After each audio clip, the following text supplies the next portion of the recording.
목동항 교회 가족 여러분, 행복한 안식일입니다. 하나님의 귀한 축복이 여러분 모두와 함께 하시기를 간절히 바랍니다.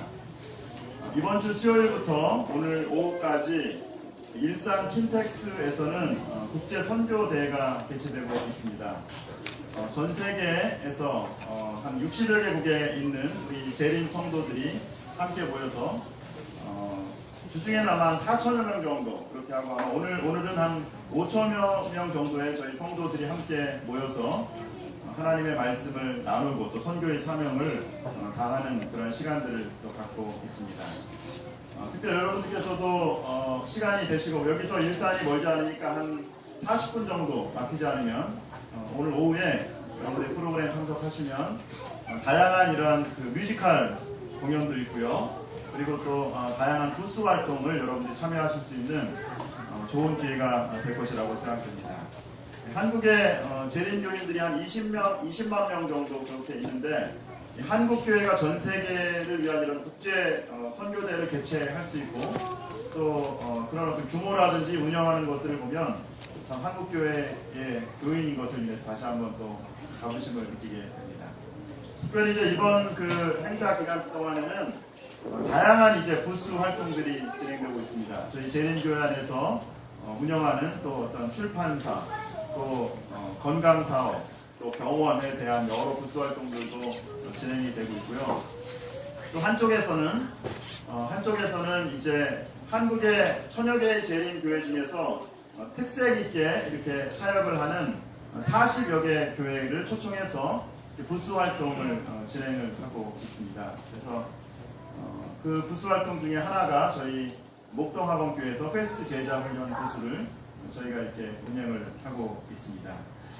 특별히 이 일을 위해서 우리 신재현 집사님과 또 여러 청년들이 여기 신재현 집사님 안 나오셨네요.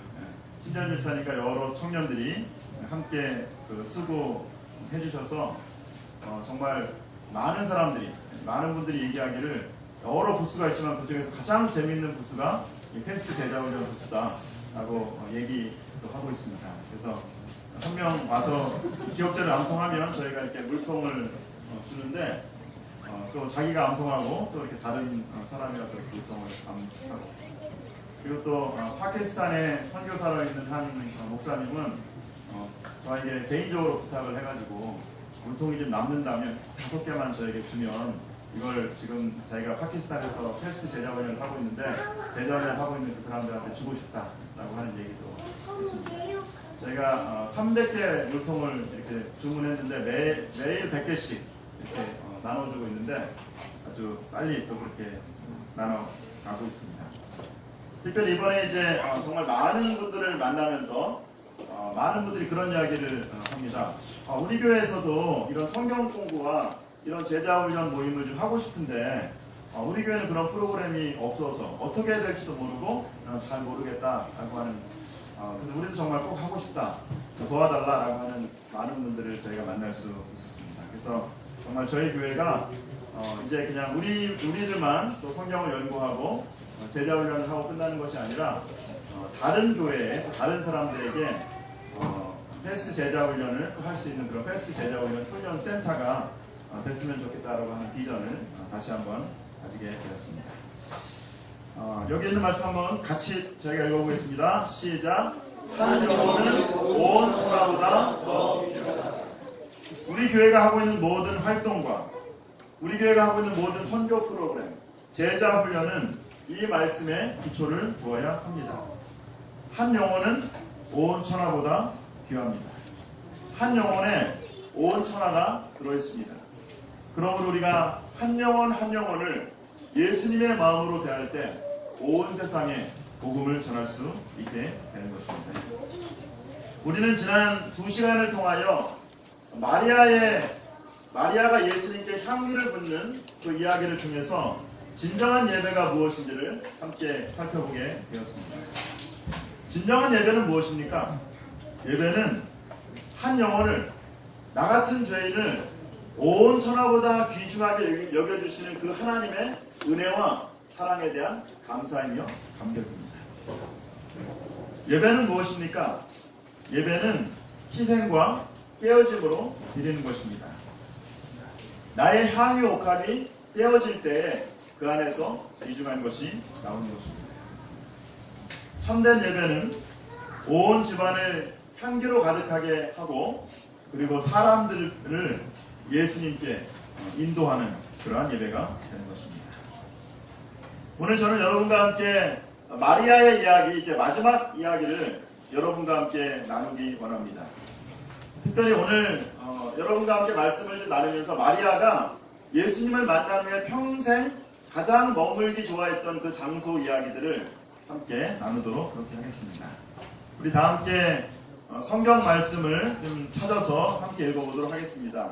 누가복음 7장 37절과 38절에 있는 말씀입니다. 성경을 펼치셔서 또 여기 있는 스크린을 보고 저희가 한번 같이 읽어보도록 하겠습니다. 같이 읽습니다. 시작. 그 동네에 죄를 지은 한 여자가 있어 예수께서 바리새인의 집에 앉아 계심을 알고 향유 담은 옥합을 가지고 와서 예수의 뒤로 그 발 곁에 서서 울며 눈물로 그 발을 적시고 자기 머리털로 닦고 그 발에 입맞추고 향유를 부으니. 오늘 우리는 이 말씀을 묵상하면서 한 가지 질문에 대한 답을 할 수 있습니다. 마리아가 평생 머물기 원했던 그 장소는 사실 예수님의 발 아래입니다. 예수님의 발 아래, 그곳은 마리아에게 어떤 의미가 있는 장소일까요? 예수님의 발 아래, 그곳에서 마리아는 어떤 경험을 했을까요? 오늘 우리가 이 말씀, 특별히 마리아의 행적을 따라가면서 이 마리아가 경험한 예수님을 함께 만나보는 저와 여러분들 되시기를 간절히 바랍니다. 오늘 이 본문의 말씀에서 누가는 향유를 부은 이 여자를 뭐라고 표현합니까? 죄를 지은 한 여자라고 그렇게 얘기합니다. 이 표현은 그냥 단순한 죄가 아니라 성적 매매를 하는 매춘부를 가리킬 때 사용하는 단어가 이 죄를 지은 한 여자라고 하는 단어입니다. 마리아는 과거에 큰 죄인이었습니다. 그런데 예수님께서 마리아의 죄를 용서하셨습니다.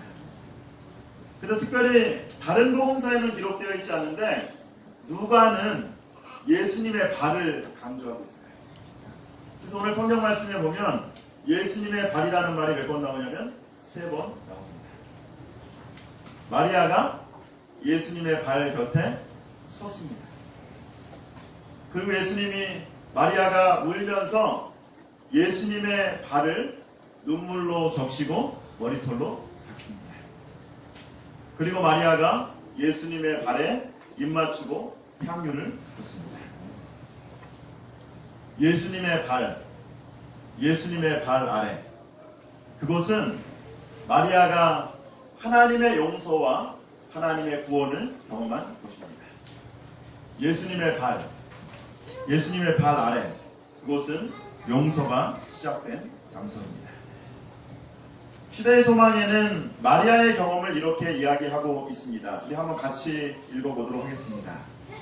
마리아는 큰 죄인처럼 주목을 받았으나 그리스도께서 그의 생애를 꼴찌웠던 환경들을 아셨다. 그는 마리아의 영혼 속에 있는 모든 희망의 불꽃을 끄실 수 있으셨지만 그렇게 하지 않으셨다. 절망과 파멸에서 마리아를 건져주신 분은 그리스도셨다.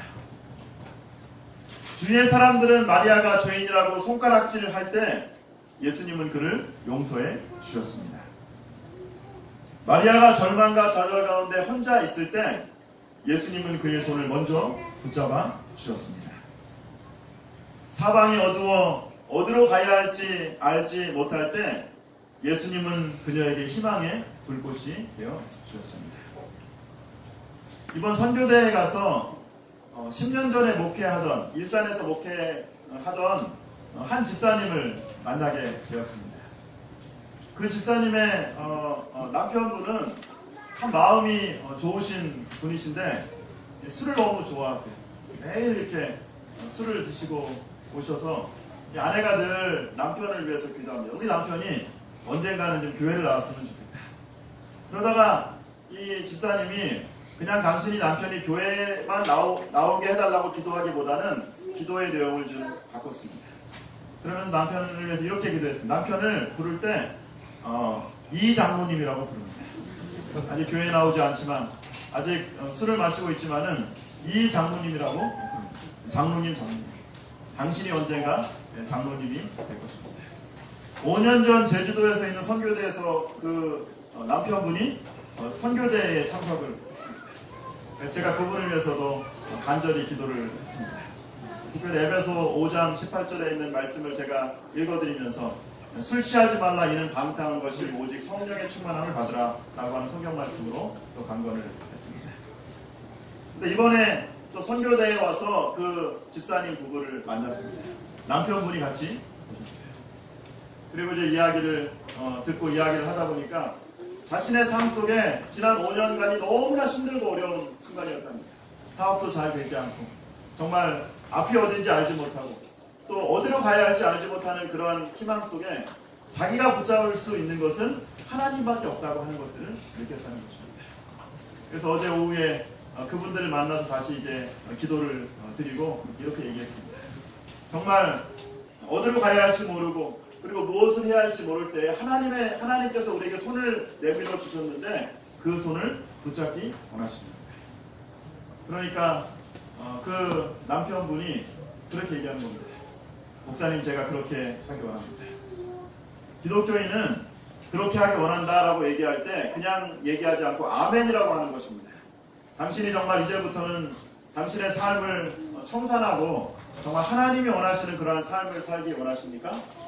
그러자 그 분이 장로님이 이 장로님이 아멘하고 이렇게 했습니다.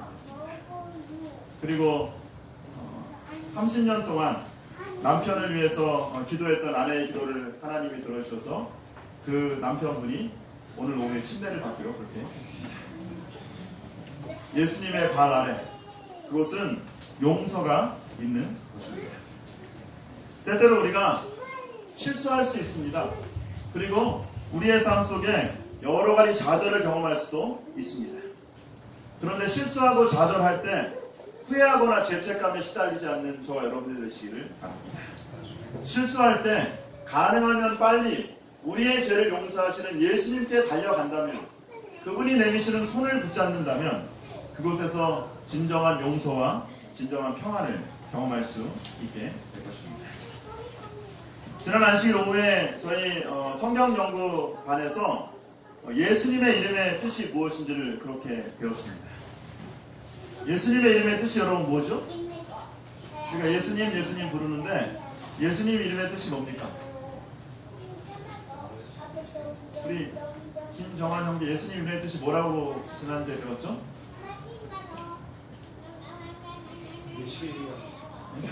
뭐라고 배웠죠? 여기 요한복음 그 마태복음 1장 21절에 그 이름을 뭐라 하라? 예수라 하라. 예수라는 이름의 뜻이 뭡니까? 이는 자기 백성을 저희에게서 구하는 자입니다. 예수라는 이름의 뜻은 자신의 백성을 자기 죄에서 구원할 자라고 하는 뜻입니다. 우리가 무엇을 어떻게 해야 될지 모를 때 그리고 우리의 삶 속에 해결하지 못하는 문제를 만날 때 때때로는 기도조차 나오지 않을 때가 있어요. 그럴 때 우리가 뭐라고 기도하면 되는 겁니까? 예수님! 하고 부르면 그분이 당신의 백성들을 그 죄에서 구원할 자라고 말씀하십니다. 예수님의 발 아래 그곳은 용서의 장소입니다. 예수님 안에서 용서를 경험한 마리아는 그 후로 예수님의 발 아래 머물기를 원했습니다. 성경에서 마리아라는 말이 나올 때마다 항상 같이 나오는 단어가 뭐냐면은 예수님의 발 아래라고 하는 겁니다. 그러므로 성경학자들은 마리아의 별명을 뭐라고 붙였냐면 발 아래의 여인이라고 붙였습니다. 왜냐하면 성경에 많은 마리아들이 나오기 때문에 마리아라는 이름이 흔한 이름이기 때문에 이 마리아를 좀 구체적으로 얘기하기 위해서 발 아래의 여인이라고 그렇게 얘기했습니다. 예수님의 용서와 사랑을 경험한 사람들은 예수님의 발 아래 머물기 원하는 사람들입니다. 그러면 예수님의 발 아래서 그들은 무엇을 하는 사람입니까? 예수님의 발 아래는 어떠한 일을 하는 곳입니까? 누가복음 10장 38절과 39절에 있는 말씀을 한번 같이 읽어보도록 하겠습니다. 같이 읽습니다. 그들이 길 갈 때 예수께서 한 마을에 들어가시매 마르다라 이름하는 한 여자가 자기 집으로 영접하더라. 그에게 마리아라 하는 동생이 있어 주의 발치에 앉아 그의 말씀을 듣더라. 이 마리아가 뭐 하고 있어요? 마리아가 주의 발치에 앉아서 그의 말씀을 뭐 하고 있어요? 듣고 있습니다. 예수님의 발 아래, 그곳은 하나님의 말씀을 듣는 장소입니다. 마리아는 자신을 구원하시고 자신을 용서하신 예수님의 사랑에 감격하여서 힘만 있으면 예수님을 만나면 어디로 달려가요? 예수님의 발 아래로 달려갑니다. 그곳에서 예수님의 말씀을 듣습니다. 그곳에서 하나님의 말씀을 듣습니다. 우리가 어떻게 하나님의 구원과 그리고 예수님의 용서에 대한 기쁨을 날마다 간직할 수 있을까요? 우리가 어떻게 날마다 우리의 믿음이 성장할 수 있을까요? 때때로 우리는 우리의 삶을 통해서 하나님의 은혜를 경험하기도 합니다. 간절하게 기도했더니 하나님이 우리의 기도에 응답하십니다.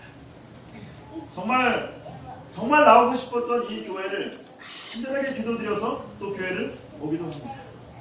그런데 정말 안타깝고 정말 또 우리의 마음속에 아쉬운 것 가운데 하나는 우리의 그런 감동이, 우리의 그런 감사하는 마음이 어느 정도 시간이 지나면 사라져버린다는 것입니다. 잊혀져 버린다고 하는 것입니다. 어떻게 우리가 우리의 구원의 감격과 하나님의 용서의 기쁨을 매일매일 날마다 경험할 수 있을까요? 어떻게 우리가 그리스도 안에서 날마다 성장하는 경험을 할 수 있을까요? 예수님의 발 아래 나오시기 바랍니다. 예수님의 발 아래서 날마다 하나님의 말씀을 듣는 그런 경험들을 하시게 되기를 간절히 바랍니다. 그러므로 믿음은 들음에서 나며 들음은 하나님의 말씀으로 말미암습니다. 결국 날마다 성장하는 믿음은, 날마다 자라나는 믿음은 하나님의 말씀을 듣는 데서 시작되는 것입니다. 하나님의 말씀을 규칙적으로 듣고 암송하고 우리의 삶에 적용할 때 정말 우리의 마음 가운데 하나님의 말씀의 능력을 경험하게 되는 것입니다. 여러분 오늘 다른 것들을 하실 수 있었지만 여러분들이 다른 것들을 다 마다하고 예수님의 발 아래 나올 수 있게 된 것에 위해서 감사합니다. 여러분 오늘 이곳에 왜 오셨습니까? 하나님의 말씀을 듣기 위해서 왔습니다. 여러분들의 매일매일의 삶이 하나님의 말씀 안에서 말씀을 듣는 삶이 되시기를 간절히 바랍니다. 여러분들 보기에는 아무것도 아닌 것 같지만 목사님이 한 20년 이제 목회하셨으니까 설교 한 편 준비하는 게 아무것도 아닌 것 같지만 사실 제가 많은 시간을 들여서 설교를 준비하고 있습니다. 그리고 여러분들의 얼굴을 하나하나 생각하면서 어떻게 하면 좀 맛있게 이 밥을 지을 수 있을까 고민을 하고 있습니다. 그런데 설교를 마치고 또 설교를 할 때마다 매주마다 제가 늘 한 가지 궁금한 것들이 있습니다. 과연 우리 목동학원 교회 가족들이 하나님 말씀을 잘 듣고 있나? 여러분 잘 듣고 계십니까?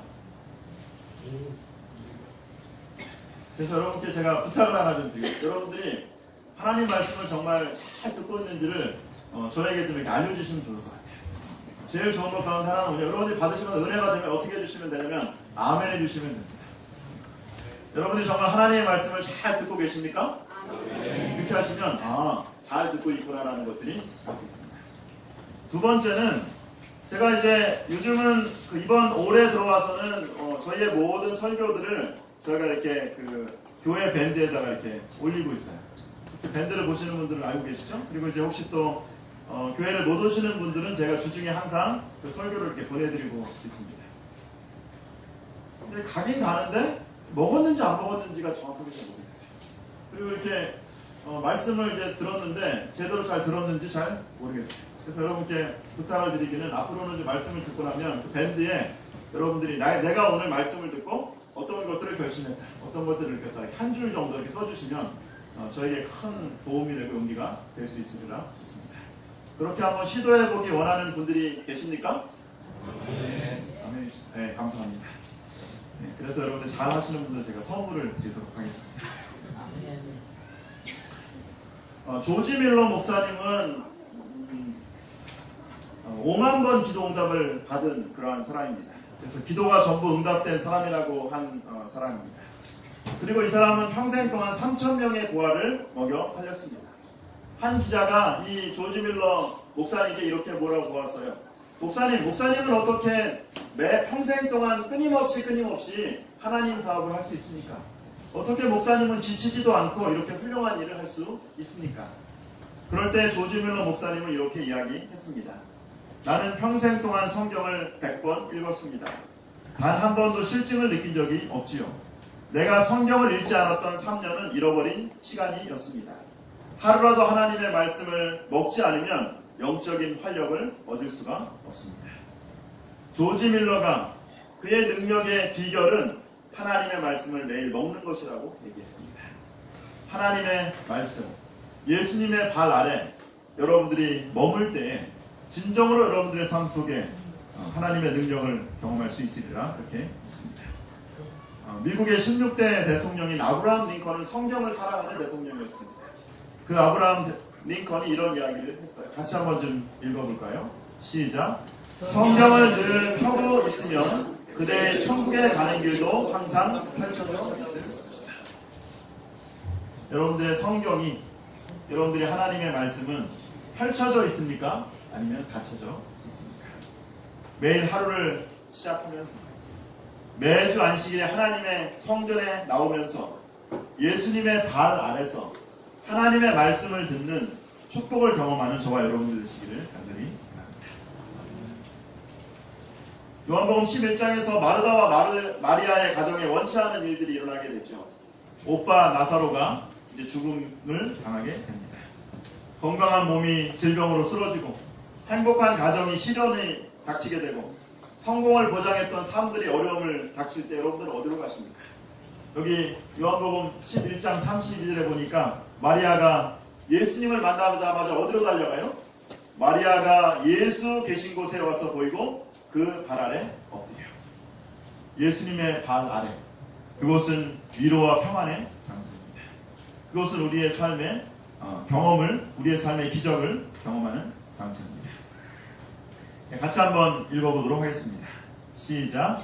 유혹이 그대를 엄습하고 근심과 걱정이 어두움이 그대의 심령을 둘러싸는 것처럼 보일 때 그대는 그대가 마지막으로 빛을 본 그곳을 바라보라. 그리스도의 사랑 안에서 그리고 그분께서 돌봐주시는 보호 아래 안식을 얻어라. 구주와 교통함으로 우리는 화평의 영역에 들어가게 됩니다. 여러분들이 마지막으로 예수님을 만난 그 장소, 여러분들이 구원의 감격을 만난 그 장소, 예수님의 발 아래 머무는 저와 여러분들 되시기를 간절히 바랍니다. 그리고 예수님은, 그리고 마리아는 그 사랑하는 예수님께 바로 향유 옥합을 깨뜨려 예수님의 발 아래 놓게 된 것입니다. 예수님의 발 아래, 그곳은 마리아의 헌신의 장소입니다. 예수님의 발 아래, 그곳에 마리아는 모든 것을 이뤘습니다. 성경을 보면 이 마리아라고 하는 여인이 어떻게 보면 정말 보잘것없고 그리고 죄인인 이 여인이 예수님을 얼마나 사랑하는지 그리고 예수님을 얼마나 따라가고 싶은지가 성경을 통해서 우리가 발견하게 됩니다. 예수님이 십자가에 달려 돌아가셨을 때 남자 제자들은 다 예수님을 떠났습니다. 때때로 남자들은 큰 소리 치기는 좋아하고 뭔가 이렇게 할 것 같은데 결정적인 순간에는 남자들은 뒤에 다 사라집니다. 예수님께서 십자가에 달려 돌아가셨을 때 예수님의 십자가 가장 가까이에 그 곁을 지키고 있는 사람들은 누구였습니까? 그곳에 바로 여자들이 있었습니다. 그리고 그 여자들 중에 예수님의 어머니를 비롯하여서 막달라 마리아가 서 있다고 있습니다. 마리아는 사랑하는 주님의 마지막 순간에 사랑하는 주님이 십자가에 달려 돌아가는 그 순간 그 마지막을 지킨 여자였습니다. 예수님의 발 아래 있었습니다. 마리아는 단순히 예수님의 그 십자가를만을 지킨 것이 아니라 예수님께서 이제 십자가에 달려 돌아가셔서 무덤에 들어가셨을 때 무덤 가장 가까이에서 예수님의 곁을 지킨 사람도 마리아라고 얘기하고 있습니다. 바위 속에 판 자기 새 무덤을 넣어두고 큰 돌을 들려 무덤 가운데 넣고 가니 거기 막달라 마리아와 다른 마리아가 무덤을 향하여 앉아 있더라. 이 여인들은 십자가에서 마지막으로 떠난 사람들이 동시에 그리스도의 무덤에서 마지막으로 떠난 사람들이었다. 저녁 그림자가 짙게 깔릴 무렵에 막달라 마리아와 다른 마리아들은 주님의 쉬시는 처소 주위에 머물러 그들이 사랑했던 그분의 운명을 슬퍼하며 눈물을 흘리고 있었다. 그들은 돌아가 계명을 쫓아 안식일에 쉬었다. 예수님의 발 아래, 그곳은 마리아가 믿음과 충성을 지킨 장소였습니다. 예수님의 발 아래, 그곳은 예수님, 마리아가 끝까지 예수님 곁에 머물렀던 장소였습니다. 예수님이 3일 후에 부활하시죠? 그리고 이제 예수님이 3일 후에 부활하십니다. 그 부활하시는 그 무덤에 가장 먼저 달려왔던 사람 누굽니까? 막달라 마리아입니다. 안식이 다 지난 후에 안식 후 첫날이 되려는 새벽에 막달라 마리아와 다른 마리아가 무덤을 보려고 갑니다. 여러분 정말 예수님을 사랑하십니까? 그리고 예수님의 사랑과 구원에 대하여 감사하십니까? 그렇다면 주님이 계시는 성전에, 그리고 주님을 만나기 위하여 가장 성전에 먼저 오고 그리고 가장 성전에 먼저 가시는 저와 여러분들 되시기를 간절히 바랍니다. 사랑은 머무르는 것입니다. 사랑은 자기가 사랑하는 그분을 위하여 가장 먼저 그곳을 찾고 그리고 끝까지 머무르는 것입니다. 그러자 이 막달라 마리아에게 가장 먼저 부활하신 다음에 가장 먼저 예수님을 만나는 특권을 누가 받아요? 마리아가 받습니다. 그리고 나서 이 마리아는 자기가 만난 그 예수님을 다른 사람들에게 증거하는 그런 여인이 되는 것입니다. 늘 우리의 삶 속에 예수님을 가장 먼저 만나고 그리고 우리가 만난 예수님을 다른 사람들에게 전하는 저와 여러분들이 되시기를 간절히 바랍니다. 이 마리아가 예수님을 만나고 나서 제자들에게 그렇게 얘기합니다. 내가 주님을 보았습니다. 내가 주님을 보았습니다. 내가 주님을 보았습니다. 내가 예수님 아래서, 예수님의 발 아래서 예수님의 죄의 용서를 경험하게 되었습니다. 내가 주님을 보았습니다. 내가 예수님의 발 아래서 하나님의 말씀을 듣고 위로를 받게 되었습니다. 내가 주님을 보았습니다. 예수님의 발 아래서 나의 삶의 위로와 희망을 발견하게 되었습니다. 예수님의 발 아래서 나는 나의 믿음의 헌신을 가지게 되었습니다. 예수님의 발 아래서 나는 그분 곁에 끝까지 머물렀습니다. 예수님의 발 아래서 나는 주님의 부활을 경험하였습니다. 예수님의 발 아래서 나는 주님의 부활의 증인이 되었습니다. 여러분 어디서 예수님을 만나셨습니까? 예수님의 발 아래 가장 먼저 그리고 가장 끝까지 머무는 저와 여러분들 되시기를 간절히 바랍니다. 인도네시아는 섬이 참 많은 그러한 나라입니다. 다음 주에 그 인도네시아, 서인도네시아 천명선교사 원장인 우리 남진국 목사님께서 오셔서 저희가 주말 부흥회를 인도하시게 됩니다. 다음 주 금요일 저녁 7시 30분, 그 다음에 안식일날 오전 10시부터 저희가 교과 공부를 따로 하지 않고 10시, 그 다음에 11시에 우리 인도네시아 남진국 목사님이 오셔서 생생한 선교 현장을 이렇게 증거해 주시게 될 건데요. 이야기도 인도네시아에서 있었던 이야기입니다. 인도네시아의 수민카라고 하는 그 마을에서 있었던 이야기입니다. 바로 그 이웃 동네에 살고 있던 재림교회 목사님 모세라고 하는 목사님과 평신도 사역자인 다리우스라고 하는 사람이 어느 날 밤에 꿈을 꾸게 되었습니다. 그런데 두 사람이 똑같은 꿈을 꾸게 되었어요. 아침에 일어나가지고 한 목사님이 얘기합니다. 내가 어젯밤에 꿈을 꾸었는데 정말 희한한 꿈을 꾸게 되었다.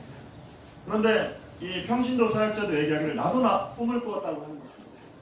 두 사람이 이제 이야기를 하는데 그 꿈이 뭐냐면 수민카라고 하는 지역에 가서 복음을 전하라고 하는 그런 꿈을 꾸었다고 하는 것입니다. 그래서 이 두 사람이 이제 하나님의 부르심에 순종하여서 같이 그 수민카라고 하는 마을에 가서 복음을 전하게 되었습니다. 마을에 도착하자마자 목사님과 이 평신도 사역자는 사람들에게 전도회를 이제 광고하고 그리고 전도회를 시작하게 되었습니다. 일주일 동안 전도회를 하는데 뭐 교회당 건물이 따로 있지 않기 때문에 마을에서 좀 어느 정도 떨어진 아주 큰 나무 밑에서 이제 전도회를 하게 되었습니다. 근데 전도회를 시작하기로 한 그 첫날에 이 모세 목사님이 말라리아에 걸리게, 말라리아는 막 고열이 많이 되고 정말 힘들었습니다. 마을 사람들이 그 목사님을 보더니 이제 비웃기 시작합니다. 그러면서 이 사람이 이제 말라리아에 걸렸기 때문에 죽을 것 같다라고 그렇게 얘기했습니다.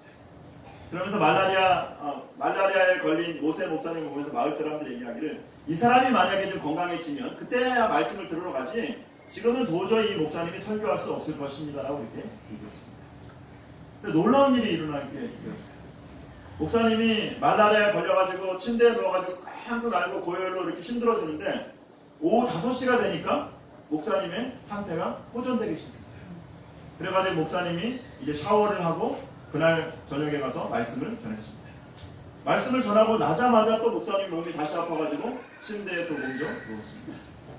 하루 종일 침대에 누워가지고 또 이렇게 아프다가 오후 5시가 되니까 또 목사님이 또 몸이 호전되는 거예요. 그래가지고 또 이제 말씀을 전하고 나면 또 다시 몸이 아프고 이런 일들이 일주일 동안 반복되는 것입니다. 어쨌든 그래서 이제 목사님이 일주일 동안 예수님에 대하여 그리고 하늘나라에 대하여 그리고 특별히 이제 목사님이 강조해서 얘기하는 것은 안식일을 지켜야 된다. 토요일을 안식일로 지켜야 된다고 하는 것들에 대해서 얘기했습니다. 그리고 또 우리의 몸이 하나님의 성전이니까 우리가 이렇게 부정한 짐승을 먹지 말고 이렇게 좀 정결한 짐승을 먹으라고 하는 것들에 대한 설교를 했습니다. 특별히 이제 그 마을 사람들이 가장 좋아하는 음식 중에 하나가 뭐냐면 멧돼지를, 이제 야생 멧돼지를 이렇게 좋아하는데 그 멧돼지들이 병균도 많고 좋지 않기 때문에 그런 것들이 이제 부정한 짐승이라고 이제 목사님이 강조해서 설교를 했습니다. 일주일 동안 사람들이 목사님이 정말 하루 종일 말라리아에 걸렸다가 5시만 되면은 또 회복되어가지고 설교를 하고 또 아프고 하는 기적을 경험했습니다. 일주일 동안 목사님이 열심히 저녁마다 또 말씀을 전했습니다. 그리고 나서 이제 이렇게 목사님이 마지막 날 정말 이제 하나님을 받아들이고 침례를 받고 재림교인이 되기를 원하는 사람들이 있으면은 앞으로 나오라고 목사님이 호소했습니다. 한 명도 나오지 않아요. 기적을 경험하고 있는데 한 명도 나오지 않는 거예요. 목사님과 이 평신도 사역자는 너무 실망을 하게 되었습니다. 그래서 그냥 이제 자기 집으로 돌아오게 되었습니다. 그러면서 속으로 두 사람이 그런 생각을 했어요. 하나님께서 꿈도 보여주시고 그리고 기적으로 우리를 인도하셨는데 왜 이 사람들 중에 아무도 헌신하지 않을까라고 하는 그런 고민들을 하게 되었습니다. 이제 목사님과 그리고 평신도 사역자들이 이제 집으로 돌아가고 나서 또 이제 마을 사람들은 일상과 똑같이 그렇게 되었습니다. 똑같은 그런 일상을 보내게 되었습니다. 그런 토요일에 놀라운 일이 일어나게 되었습니다. 그 마을에 최고의 사냥개인 돌비라고 하는 사냥개가 한 마리 있었어요. 이 돌비라고 하는 사냥개가 아침에 일어나자마자 갑자기 달려가지고 이렇게 달려가지고 어딘가를 가기 시작합니다. 이 개의 주인과 마을 사람들이 이 돌비가 왜 갑자기 달려갈까? 혹시 좀 뭐 사냥할 게 있나라고 해가지고 마을 사람들과 그리고 개의 주인이 그 돌비를 따라서 같이 막 달려가기 시작합니다. 근데 이 돌비가 그 토요일 날 아침에 달려가더니 어디에 가서 딱 앉아있는 거냐면 그 목사님이 지난주에 일주일 동안 설교했던 그 나무 아래 앉아가지고 딱 앉아있는 거예요. 그러더니 돌비가 사람들이 어디 가라고 해도 가지 않고 계속 그 안식일 해줄 때까지, 토요일 해줄 때까지 거기에 앉아있는 거예요. 그 다음 주 안식일에도 이 돌비가 또 아침에 일어나가지고 막 달려가더니 거기에 가서 앉아있는 거예요. 그리고 더 놀라운 사실은 사람들이 보니까 개가 가리지 않고 다 먹잖아요. 근데 이 돌비가 자세히 보니까 돌비가 다른 거는 다 먹는데 멧돼지를 먹지 않는 거예요. 사람들이 술렁이기 시작합니다. 이 개가 안식일날 그 아침에 토요일날 아침에 거기서 예배를 드리고 또 멧돼지를 먹지 않고 그러면서 이제 한 마을 사람이 이렇게 외치기 시작합니다. 이 돌비가 재림교인이 된 거다. 돌비가 재림교인이 됐다. 그러자 다른 마을 사람들이 진짜 이 돌비라고 하는 개가 재림교인이 되었다라고 얘기를 하는 거죠. 그러면서 마을 사람들이 술렁이기 시작합니다. 하물며 개도 토요일 안식일로 지키는데 우리도 하나님의 말씀에 따라서 안식일을 지켜야 되지 않겠습니까? 그래가지고 이제 마을 사람들이 이제 예배를 드리기 시작하고 안식일을 지키기 시작합니다. 오늘날 그 수만카라고 하는 마을의 주민이 한 200명 정도 되는데 그 200명 정도 되는 마을 주민들 중에 절반 이상이 제7일을 안식일로 지키고 그리고 하나님의 백성이 되었습니다. 사랑은 듣고 끝나는 것이 아니라 그냥 그것으로 감동받고 끝나는 것이 아니라 자기가 은혜받고 자기가 감동받은 그곳에 머무르는 것입니다. 그곳을 지키는 것입니다. 시대의 소망은 마리아를 그가 만난 예수님을 만난 마리아를 이렇게 소개하고 있습니다. 우리 말씀을 한번 같이 읽어볼까요? 시작. 예수님의 발 아래 앉아 예수님에게 배운 사람은 마리아였다. 예수의 머리에 귀중한 기름을 붓고 눈물로 예수의 발을 씻은 사람은 바로 마리아였다. 마리아는 십자가 곁에 섰었으며 무덤까지 그를 따라갔다. 예수의 부활 후에 무덤에 제일 먼저 나타난 사람은 마리아였다. 부활하신 구주를 처음으로 선포한 사람도 마리아였다. 마리아는 예수님의 발 아래 구원과 용서를 경험합니다. 예수님은 마리아를 용서하시고 그에게 하나님의 은혜를 부어 주셨습니다. 그리고 한평생 그 마리아는 자기가 용서와 사랑을 경험한 예수님의 발 아래 머물기를 좋아했습니다. 예수님의 발 아래, 그곳은 마리아에게 용서의 장소입니다. 예수님의 발 아래, 그곳은 예수님의 말씀을 듣는 장소입니다. 예수님의 발 아래, 그곳은 헌신의 장소입니다. 예수님의 발 아래, 그곳은 충성의 장소입니다. 그렇게 예수님을 따라다니고 예수님 발 아래 있기 원했던 마리아는 부활하신 예수님을 가장 먼저 만나는 특권을 갖게 되었습니다. 그리고 부활하신 주님을 가장 먼저 전하는 첫 증인의 특권을 가지게 된 것입니다.